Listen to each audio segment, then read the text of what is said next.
Sejam bem-vindos a todos. Eu sou o Marcos Arancibia, parte do time de produto do Autonomous Database. E esse aqui é o Autonomous Database Learning Lounge, onde a gente vai ter uma sessão hoje muito especial, falando sobre a parte do Spatial AI, né, a inteligência espacial. Então, como trazer inteligência espacial para as suas aplicações, né? Então, no dia de hoje, a gente vai ter o Luciano Veríssimo. Ele é o Master Principal Solution Engineer da Oracle. Ele vai estar explicando para vocês como funciona, né, essa parte de spatial, nessa parte espacial na Oracle, e especialmente como funciona dentro do Oracle Machine Learning para Python, no Autonomous Database Serverless, né, que a gente tem.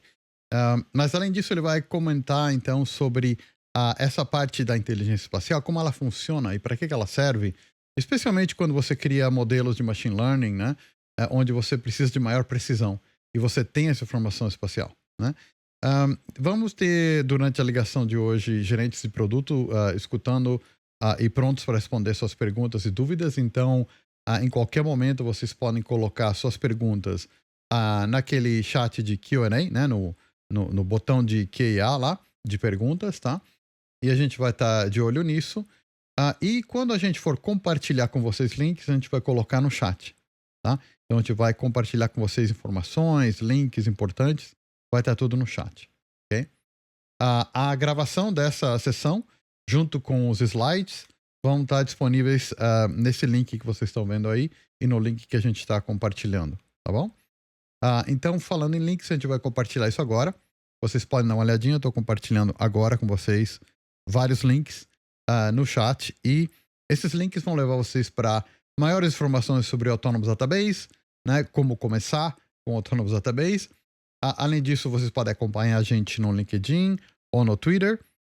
E se tiver alguma pergunta, podem fazer uma pergunta tanto no Stack Overflow como no Slack.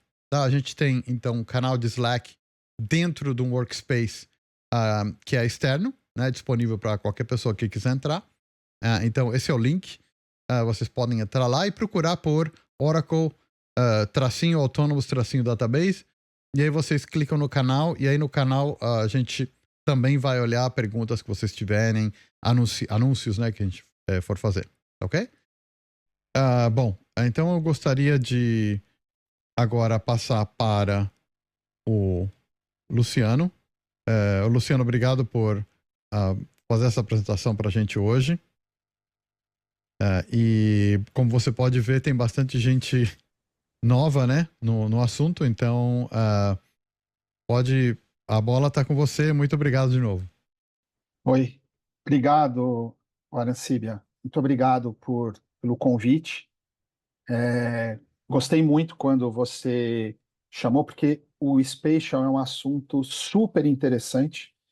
É uma coisa que é um game change quando a gente traz informações geoespaciais para dentro do negócio, para consumir informações que vão agregar valor, né? É uma coisa que já existe há muito tempo, o Oracle mesmo já tem há muito tempo isso, mas é sempre bom a gente relembrar, repassar e agregar conhecimento sobre aquilo que a gente já tem. Vou compartilhar com vocês. Essa apresentação específica ela foi desenvolvida pelo Dave, que é um Product Manager. Essa apresentação está sendo feita para o mundo todo, na verdade. O mundo todo está vendo a mesma coisa que vocês estão vendo hoje, só que com outro speaker, talvez um pouco mais, digamos assim, carismático, em Arancibe. Com certeza. Vamos lá. Primeira coisa que eu gostaria de colocar para vocês é que existem duas tecnologias chaves que estão envolvidas hoje aqui. O primeiro é uma biblioteca da Oracle chamado Oracle Machine Learning for Python, né? E ela basicamente é uma implementação que a Oracle fez para ajudar na exploração, preparação dos dados, modelagem e também consumo de modelos que foram construídos e foram treinados, né? Isso daqui pode rodar dentro do Oracle Database normal, on-premise inclusive, e também roda no Oracle Autonomous Database. A vantagem é que temos aqui um ambiente mais preparado para ser utilizado, né? Agora, junto com essa tecnologia que nós estamos falando hoje, esse lançamento, nós temos o Autônomo Database Serverless, né? Que é basicamente um serviço um serviço gerenciado da Oracle. Ele é autônomo porque ele é self-provisioning, autoprovisionamento, autorreparação, autogestão, muitas questões de tuning também que são automáticas, né, do ponto de vista da infraestrutura do ambiente, e ele roda sobre um Exadata, que é o que a gente tem de melhor para processamento de dados, né? Agora, dentro do Autônomos, além dessa questão de gerenciamento, tem uma parte fundamental, que são as ferramentas complementares que estão integradas à solução, né? Isso faz muita diferença porque está tudo pronto, está tudo lá. É só você consumir e utilizar conforme a sua necessidade. Para vocês se familiarizarem um pouco, e também a pessoas que não conhecem, a gente está aqui com o. Aqui a gente tem o console do OCI, né? E dentro desse console, a gente tem a opção aqui de Oracle Database. E aqui a gente tem Database. Temos aqui, ó, Autonomous Database.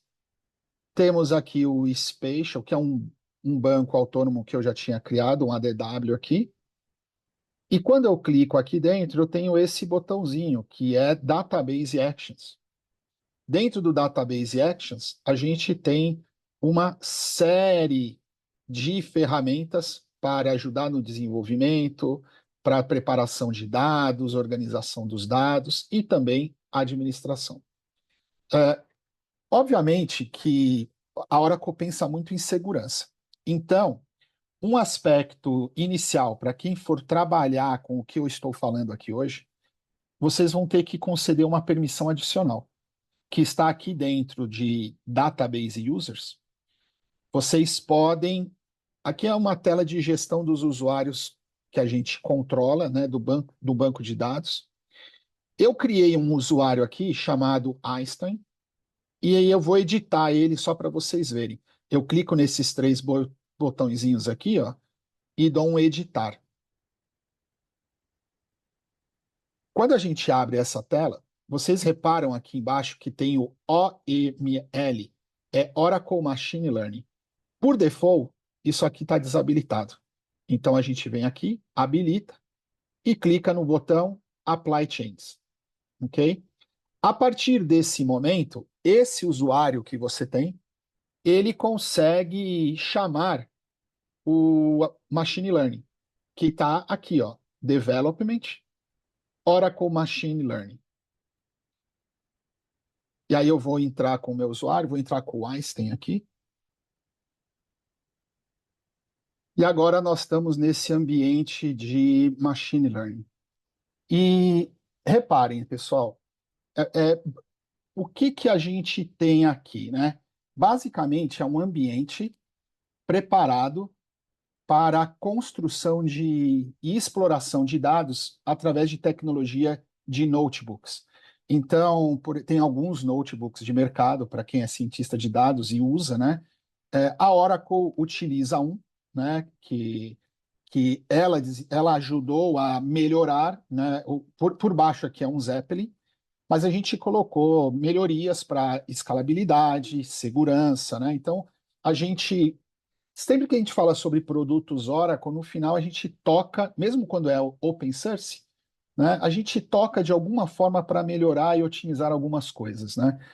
E dentro desse ambiente, vocês vão ver aqui que tem um examples aqui, ó. Os examples nada mais são do que templates que vocês podem usar para aprender alguma coisa. Então, tem várias coisas aqui, e o que acontece é que agora, quando você escrever Spatial, vocês vão ver que existe uma série de templates prontos para serem utilizados, serem explorados, né? Cada um aplicando um caso de uso específico. E tem um carinha que é importante que vocês rodem primeiro, que é o Spatial AI Run Me First. Esse rapazinho aqui, ele é um pré-requisito para fazer cargas de dados dentro do seu banco de dados, dentro do Autonomous Database. Então, quando você olha aqui, a configuração dele é fazer cargas lendo de alguns arquivos, usando algumas coisas. Então, aqui estão alguns dados que vão ser carregados. E aí ele fala que vai criar uma tabela no banco chamada o Chicago, Acidentes de Chicago. E aí você pode ver que a gente já até fez select aqui, ó. Já existem registros lá dentro. Além de acidentes de carros, tem outros tipos de informações sobre e dados de censo dos Estados Unidos, da Califórnia e de Los Angeles, tal. Então, essa é a base inicial. A partir disso, depois que você roda esse ambiente, vou dar um exemplo aqui de como vocês fazem para configurar isso. Vocês podem, eu vou entrar aqui por um outro jeito, ó, exemplos, né? Vou colocar aqui, ó, Run Me First. Está aqui, ó. Vocês clicam, em vez de clicar no nome, vocês clicam aqui fora da caixinha, vai aparecer essa borda azul, e aí vocês vão ver que vai aparecer o botão Create Notebook. Aí quando você clica aqui, você pode colocar o que você quiser. Por exemplo, testes, aprendizado. E aí eu vou lá e crio o notebook, está aqui, ó. Ele vai criar um novo projeto para o usuário Einstein, né? Então, vamos tentar abrir ele aqui agora. Está aqui, ó. Reparem que ele está aqui. E agora apareceu um botão aqui em cima. Tá vendo que tem um botão chamado Rode todos os parágrafos? O notebook, ele é assim, ele é formado por pedacinhos, cada pedacinho é um parágrafo, e você pode rodar ele individualmente, parágrafo por parágrafo, ou pode rodar todos numa sequência. No caso, quando eu clico aqui, eu estou rodando todos um depois do outro, né? Ele está preparando o ambiente e vai começar a executar as interações. Reparem, nós estamos fazendo um import pandas e estamos também fazendo o import de algumas outras coisas, como DB Spatial Dataset, Story Spatial Dataset, coisas que vêm do Oracle Spatial AI, ok? Essa aqui é a grande sacada, a grande questão do que a gente está vendo hoje aqui. Enquanto ele está rodando as coisas, eu acho que ele já fez praticamente tudo aqui, ó, já carregou valores, tal, tudo lá. Enquanto isso, eu vou voltar para cá e vamos voltar para a nossa apresentação.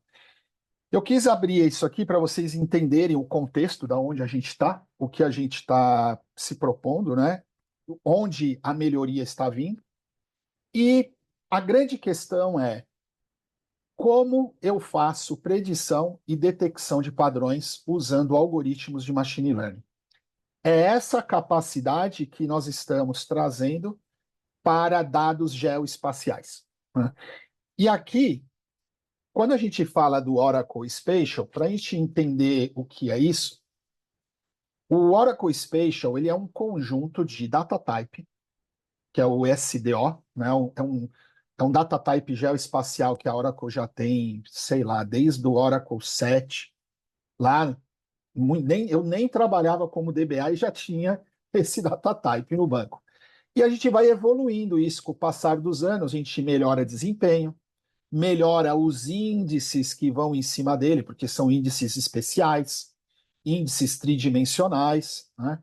É, a gente melhora os operadores, as funções para fazer análise sobre dados geoespaciais. E, basicamente, a gente armazena como dado geoespacial o que a gente chama de pontos, linhas e polígonos. Polígono é essas áreas que estão desenhadas ali, né? E aqui, o que são pontos? Pontos podem ser uma casa, um endereço específico, uma posição de GPS, né? Ou um epicentro de alguma coisa, né? O local do terremoto, onde foi o epicentro, né? A gente tem linhas, e aí linhas até interessante, porque as linhas podem ser eventualmente curvas, por causa de ângulos, né? Então, você tem linhas que vocês vão construindo e vão juntando uma linha na outra. E com isso a gente cria estradas, criamos redes de utilities como energia elétrica, esgoto, né? Podemos desenhar rios, podemos até fazer uma visão abstrata de o que seria o caminho de um furacão ou de uma tempestade, né?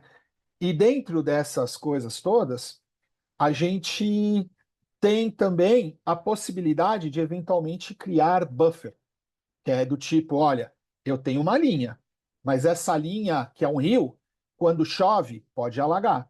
Então, quantos metros ele vai alagar? Quanto que é o buffer adicional que eu tenho que colocar para alargar aquela linha ou aquela área, né? Então, esse tipo de coisas são coisas que o Oracle já tem há muito tempo, né? Questões do tipo, será que vai inundar o local onde eu estou querendo construir uma loja ou um depósito? Vou construir a minha casa. Ali é uma zona de risco. Que serviço público atende e a que distância ele atende, né? Vai ter um terremoto, vai ter uma tempestade. Se acontecer alguma coisa, quem está mais próximo? É uma questão de proximidade, né? De distância de alguma coisa ou coisas dentro de uma determinada área que se conversam, né? Então, essa visão é uma coisa que o Oracle já tem há muito tempo, né?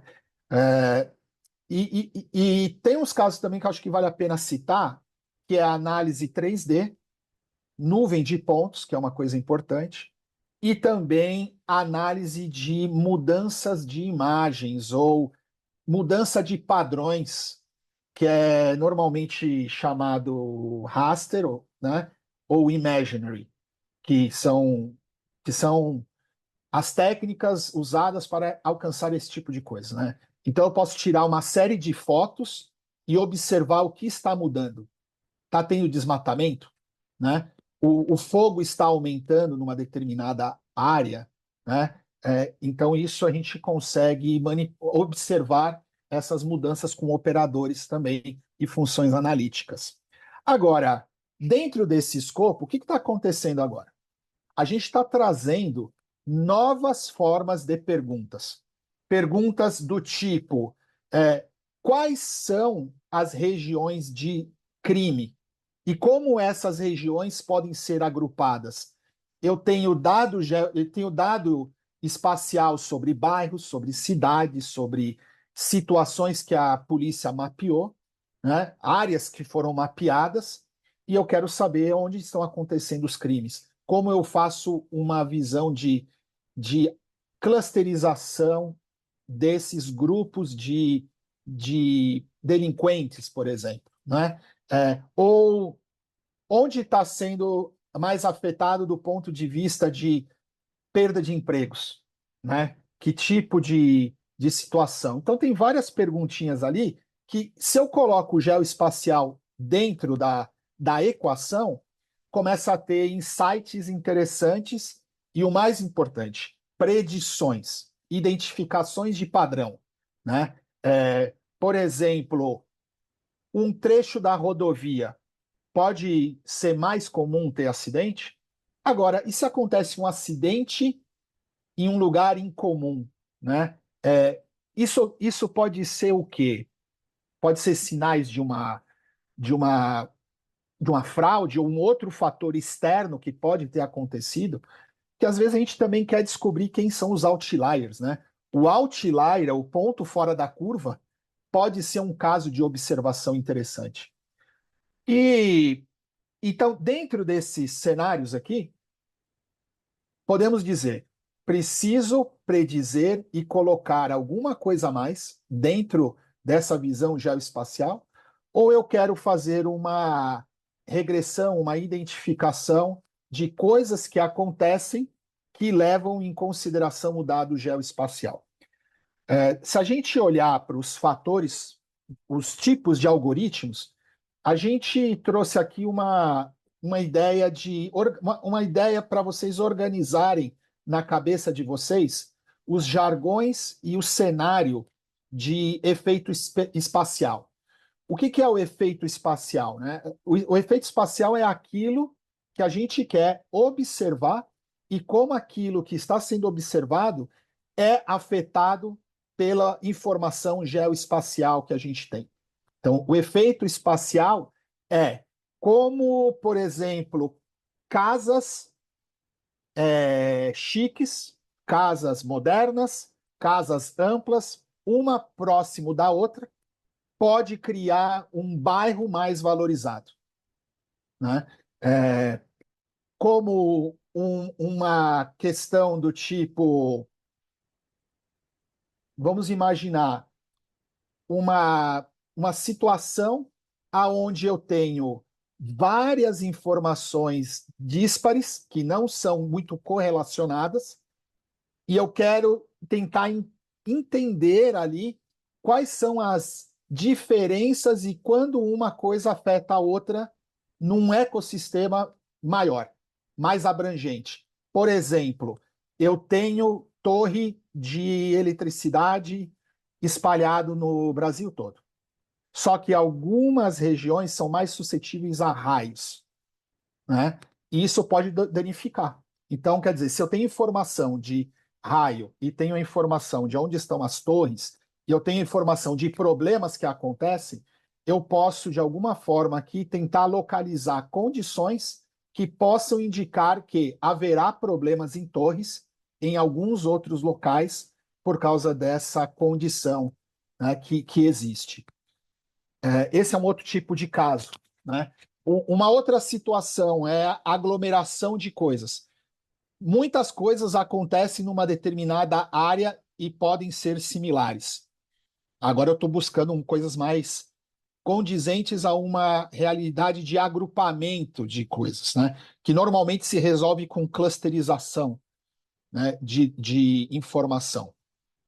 Enfim, pessoal, acho que deu para pegar o cenário aqui. O importante dentro de um contexto é que vocês entendam que o efeito espacial é aquilo que é como o dado geoespacial afeta sobre alguma coisa, e esse é o ponto de estudo para diversos cenários e os jargões comuns que você pode encontrar quando pesquisar isso na internet, por exemplo, para aprender mais ou ir mais fundo.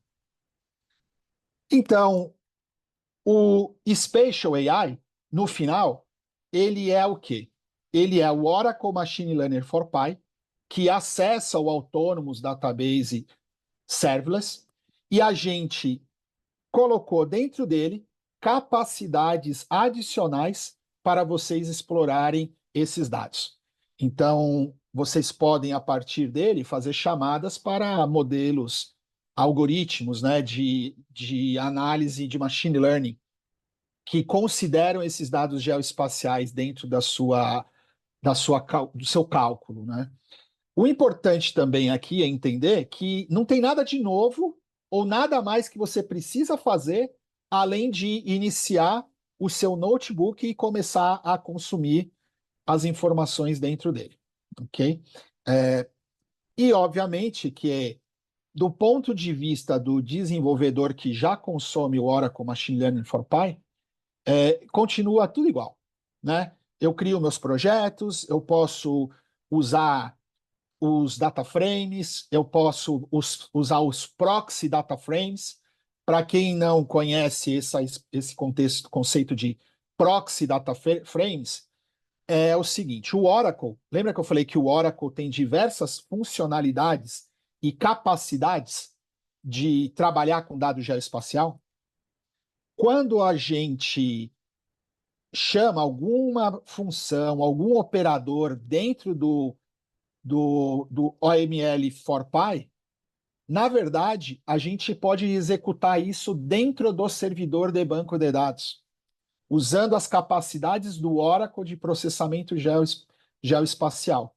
Não necessariamente o dado tem que estar dentro do meu ambiente efetivo, aonde eu consumo algumas coisas do Spatial AI. Muita coisa é feita numa forma transparente, rodando dentro do banco de dados, né? E aí, se a gente olha para isso, e eu vou escrever assim, ó, Oracle Spatial Documentation, ok? Deixa eu ver aqui, tá, ó, tem aqui, ó, Oracle Spatial and Graph Developer Guide. Esse documento, ele é um documento que explica conceitos sobre o que é o spatial, o que é dado geoespacial, né, como a gente trabalha com geometrias. Então, é um bom guia para vocês começarem a entender como vocês carregam dados, indexam dados, que são etapas naturais do processo de preparação, né, da informação. E aqui embaixo, a gente tem algumas referências que mostra como consumir esses dados. E entre as formas de consumir é usando operadores espaciais. Então aqui a gente tem alguns exemplos da documentação, ó, que é esse daqui, por exemplo, que é um que eu até vou mostrar daqui a pouco. Ele é um operador que define a partir de duas geometrias o que está dentro deles e qual é a distância entre as coisas. Então, por exemplo, eu tenho uma pessoa e eu tenho lojas. Qual é a loja mais próxima daquele cliente? Né? Eu posso usar um operador dentro de uma região e falo, dentro de um raio de 10 quilômetros, aonde esse cliente pode ir? Né? É uma possibilidade, falando, ó, daqui de onde você está, tem essa loja a 5 quilômetros, a 2 quilômetros, a 500 metros. Né? Então, isso daí é um operador que você roda no Oracle. E como é que você faz isso? Dentro do Oracle, é como se você tivesse feito uma query, usando ó, aonde, where, ó, o SDO distance é igual a alguma coisa, aí você passa as coordenadas, os elementos, que é para fazer o cálculo da distância. Agora, quem está desenvolvendo, o cientista de dados, no final das contas, ele não quer rodar SQL, né? Ele quer simplesmente chamar as APIs e consumir as APIs e os módulos e os métodos de forma simples. E é aí que o Oracle Spatial AI, aqui o Oracle Machine Learning for Pi, Spatial AI entra, por causa dessa camada de transparência que ele coloca para esses operadores geoespaciais. Então, na prática, a gente simplifica a vida do cientista de dados ao permitir que ele consuma mais tipos de métodos e também mais tipos de modelos dentro desse cenário que a gente está falando.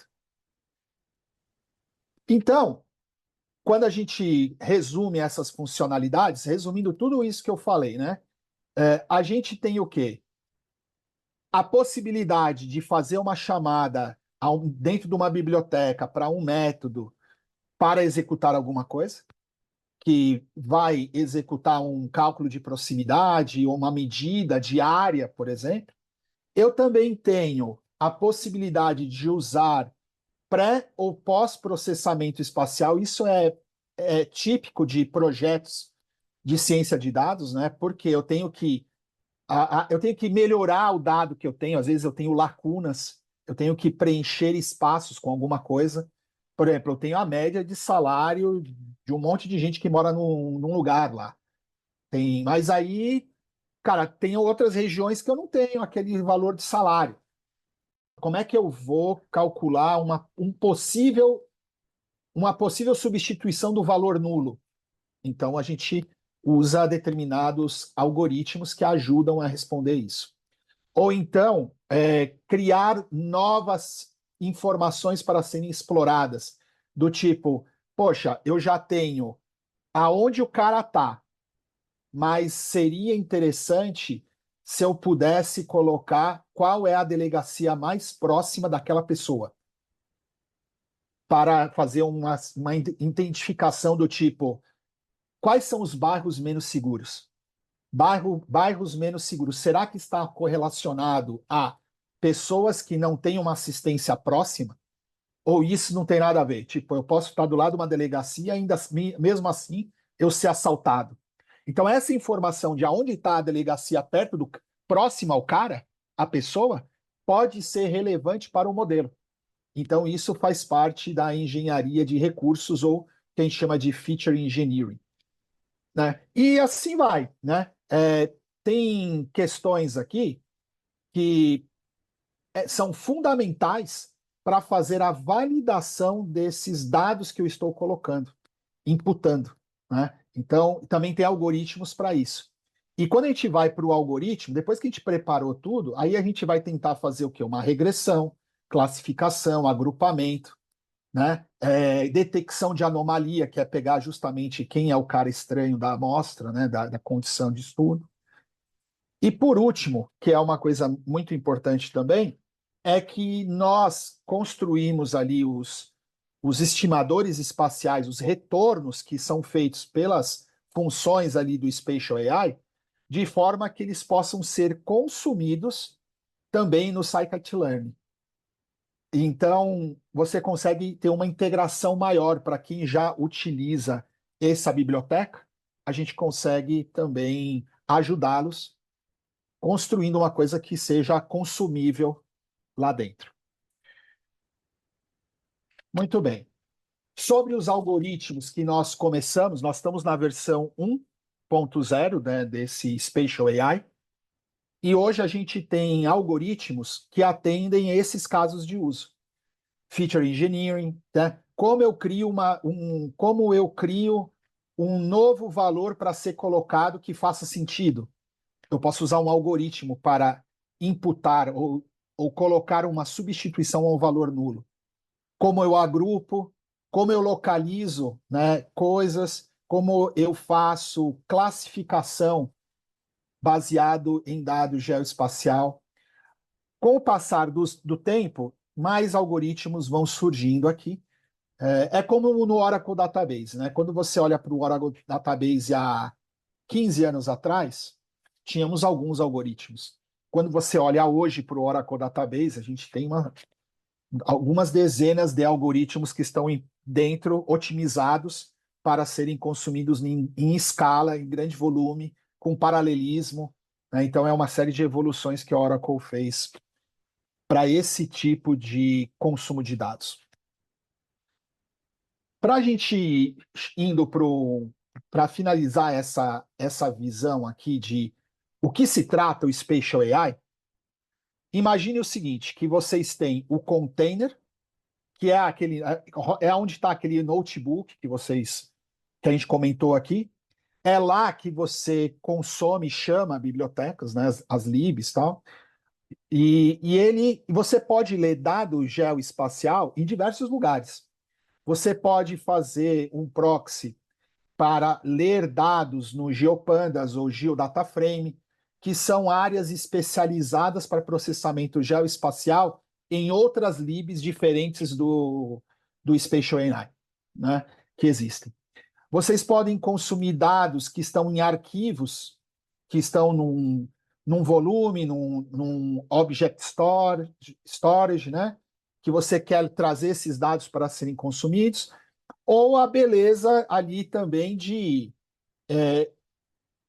aumentar a capacidade de processamento, rodando muitas coisas do lado do banco de dados lá, explorando as capacidades do Exadata, do Oracle, de processamento dentro do Autonomous Database. Então, essa condição a gente também facilitou.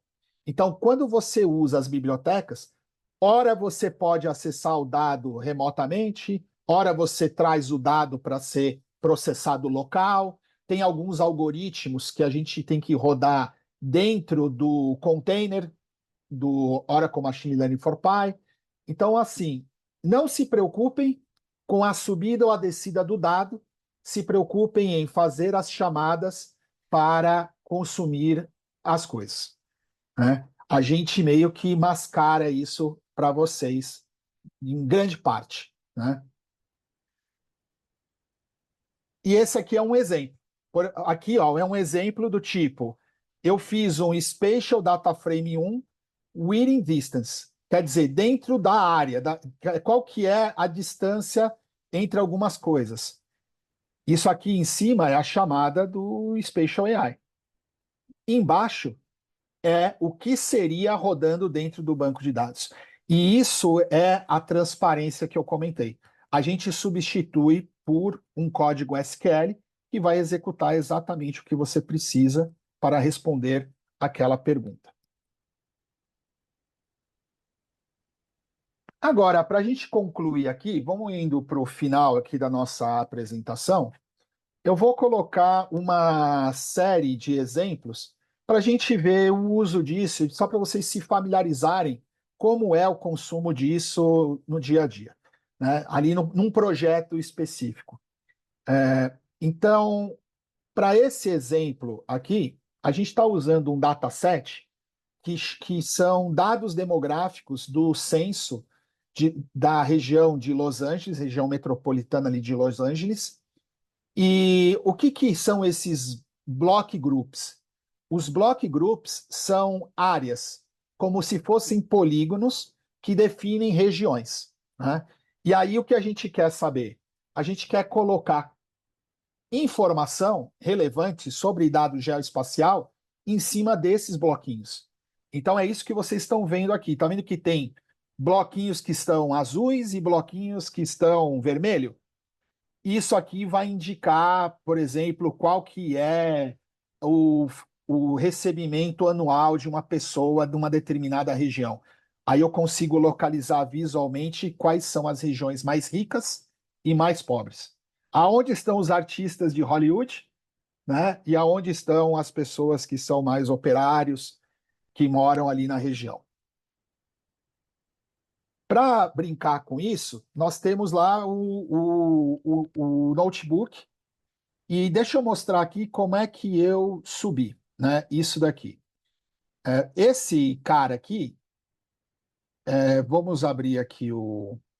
Eu vou voltar aqui nos templates. Aqui, ó, examples.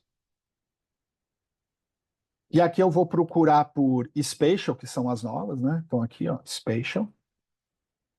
E aí, vamos procurar aqui por esse aqui, ó, spatial AI hotspots. Esse cara aqui é um tipo de sequência de análise que trabalha para identificar padrões. E aí a gente usa o quê? Ó? Local Indicator of Spatial Association, o LISA.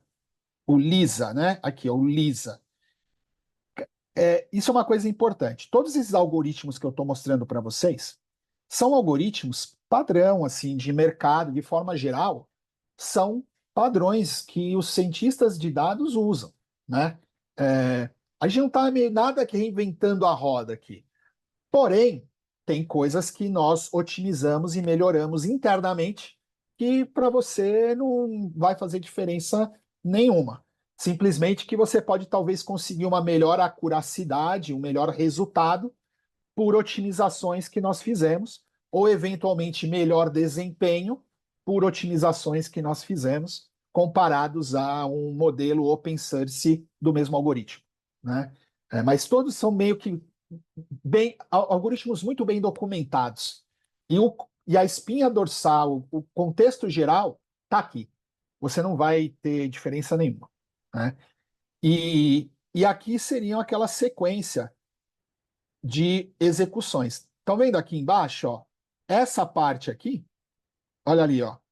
Essa parte aqui é a parte onde a gente importa diversas coisas, né? Diversos módulos e métodos ali que vão ser utilizados no final das contas para a nossa análise, né?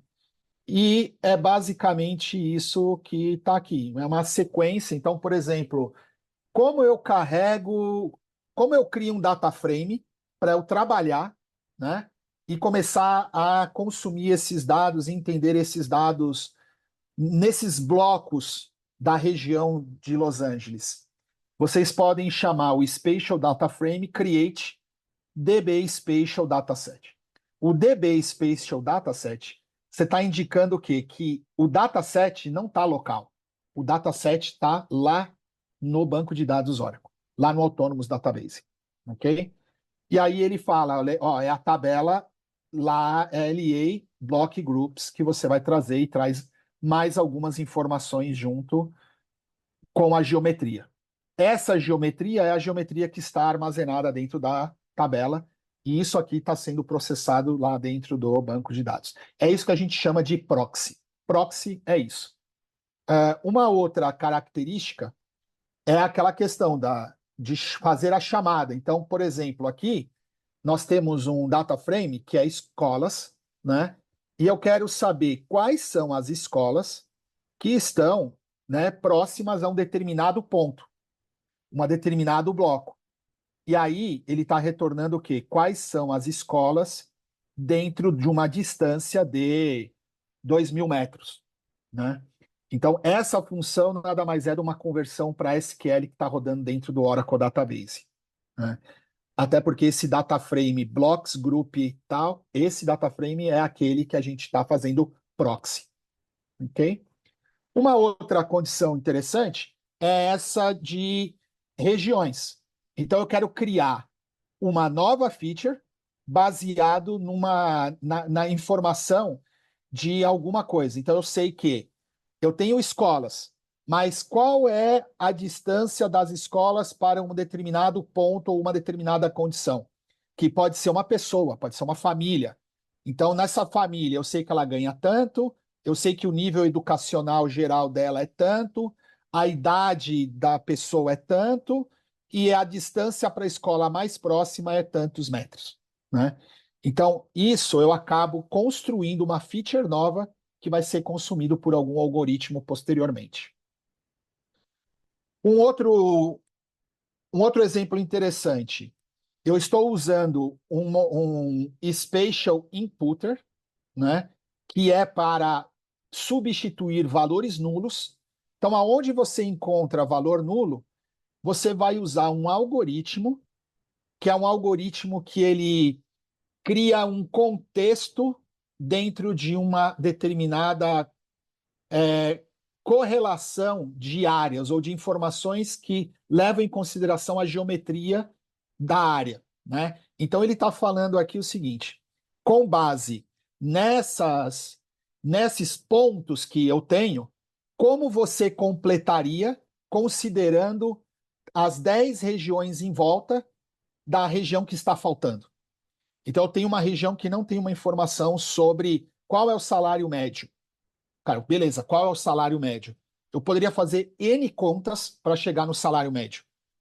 Mas o que eu quero é colocar um salário médio que tenha alguma correlação com outras regiões que já estão em volta dessa região que está faltando informação. É basicamente isso que essa chamada faz usando aquele algoritmo específico. Tem vários tipos de algoritmos que fazem o ajuste fino desse valor que vai ser colocado, então aí também entra um pouco de teste e validações do que atende melhor.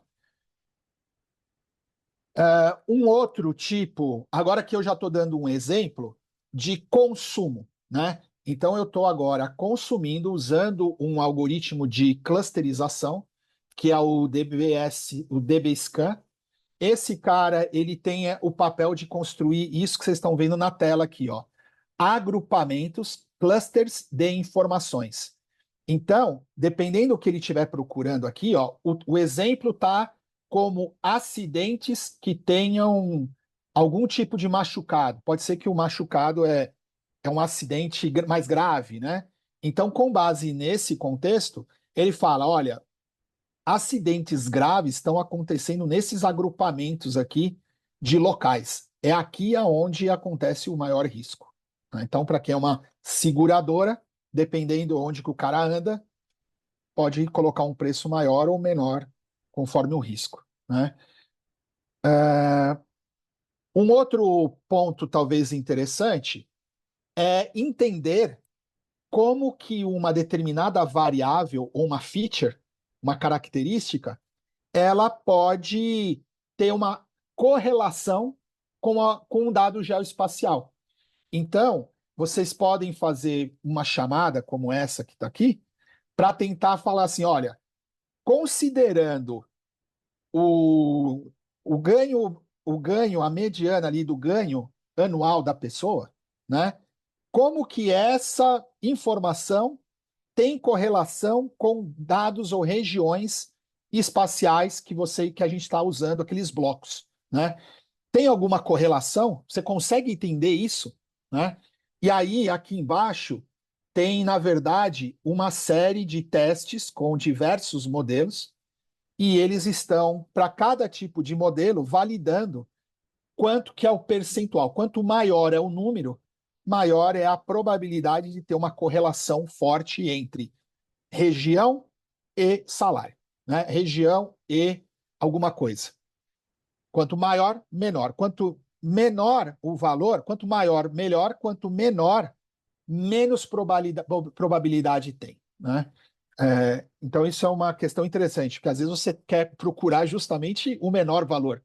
Não necessariamente o que você está buscando é o que é mais, o que tem grande correlação, né?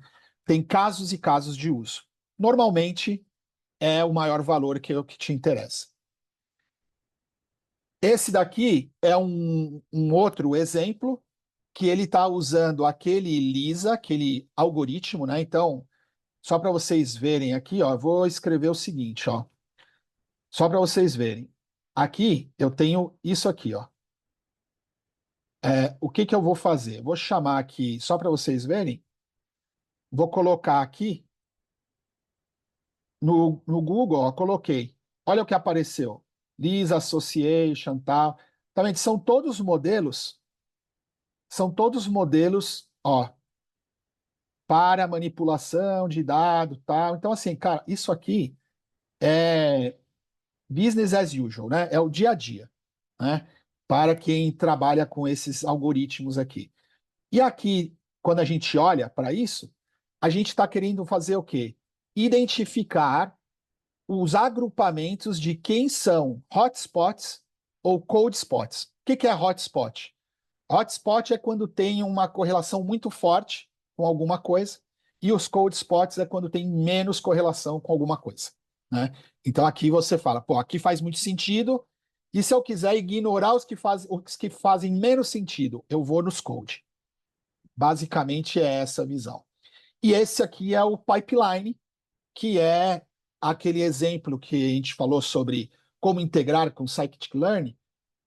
Aqui é um exemplo de que existe também chamadas que o resultado pode ser posteriormente consumido por um modelo padrão da biblioteca scikit-learn, né? Basicamente é isso. O dado já vem preparado para ser consumido posteriormente. Essa é a integração que a gente comentou. E por último, para concluir essa visão geral, a gente tem ali umas formas de buscar por algoritmos que possam fazer mais sentido para o conjunto de dados que eu quero e o tipo de estudo que eu quero fazer. Então, eu quero fazer uma regressão. Tá bom, mas qual é os melhores algoritmos para o conjunto de dados que eu tenho? A gente consegue inferir isso de alguma forma para chegar e falar assim, olha, talvez o algoritmo mais adequado para fazer essa análise ou executar isso que você quer é o lag model, né? Então isso ajuda a descobrir e começar a entender melhor o algoritmo mais adequado para o seu caso de uso. E é isso, pessoal, né? No resumo aqui, o que eu gostaria que vocês entendessem é Spatial AI está integrado agora e faz parte do Oracle Machine Learning for Pi, e isso está disponível no Autonomous Database Serverless. Os algoritmos e as APIs geoespaciais estão integradas, são padrão de mercado, com otimizações que a Oracle fez para melhorar o desempenho. Você consegue executar com esses algoritmos e esses módulos, funções, né, esses métodos, pré e pós-processamento geoespacial, e, basicamente, todas as operações populares que você tem para Python estão dentro do Oracle Spatial. E essas operações podem ser chamadas, né, de forma transparente, rodando coisas dentro do banco de dados Oracle. É isso aí. Arancíbia, o que você gostou? Você achou legal? Maravilha, foi muito bom. Temos algumas documentações ali Perfeito. e, Ah, e você pode copiar essa documentação e colar ali no chat pra gente? sim, estou Por fazendo gentileza. agora. Gente, então, de novo, muito obrigado pela sessão, né, Luciano? Foi ótimo. Pessoal, a gente está abrindo então agora para perguntas e respostas. Vocês podem colocar as perguntas ali no Q&A, tá, do Zoom. Uma das perguntas que a gente teve que foi interessante foi sobre a disponibilidade. Alguém perguntou se já estava disponível na versão 23 AI. E aí, a ideia é a seguinte: na verdade, tudo que o Luciano mostrou hoje já está disponível hoje no Autonomous Database Serverless na versão 19, tá? Então, na versão 19 que tem hoje disponível nos data centers de São Paulo, por exemplo, onde ele estava mostrando, né? Inclusive foi onde você fez a demo, né, Luciano? No data Sim, center seu lá em São Paulo. Então, São Paulo. isso já está disponível hoje, tá? Então, para quem quiser usar, tudo que foi mostrado hoje já está disponível em produção em qualquer dos autônomos que vocês conseguirem acessar, tá? Então, a versão 23 eu comentei que já existe no Autonomous, no que a gente chama de Always Free, e a gente está fazendo o deployment, né, global, digamos assim, do 23 para os vários data centers. Em algumas próximas semanas já vai estar também disponível lá nos data centers de São Paulo, de Campinas e tal, né? Ok, bom. Enquanto isso, gente, então vocês podem continuar fazer as perguntas, tá? A gente está aqui olhando. Eu vou colocar uns links que eu comentei antes, né? No começo para vocês, tá? Simplesmente para vocês terem acesso, né? A esses links, a informação. E em relação às gravações, né? Digamos, simplesmente para finalizar, a gente tem, se vocês voltarem no site, né, no link que está ali em cima, vocês vão ver que a gente tem os links diferentes, né, os diversos links para autônomos estão ali. A gente tem as próximas sessões, vão estar indicadas ali também. E a gente tem as gravações das várias sessões também, tá? Então essa sessão vai ser adicionada lá em alguns dias, né, provavelmente no começo da semana que vem já vai estar lá. E vocês vão poder olhar também as próximas sessões que a gente está planejando, tá? Então, no momento a gente tem, eu estou planejando sessões em português também sobre o Autonomous Database, provavelmente no dia 25, mas ainda não coloquei lá no sistema, mas vou colocar isso lá, tá? E, bom, é isso aí. Então eu vou simplesmente deixar aqui agora vocês. Eu vou colocar uma música de espera só para enquanto isso, se vocês tiverem alguma pergunta, vocês fazerem essa pergunta. Bom, é isso aí. Então, enquanto isso, eu agradeço muito, Luciano. Obrigado pela participação e pela apresentação ótima. E aí a gente vou deixar por enquanto aqui fechando a sessão. E agradeço de novo. Obrigado. Tchau, tchau, pessoal. Obrigado.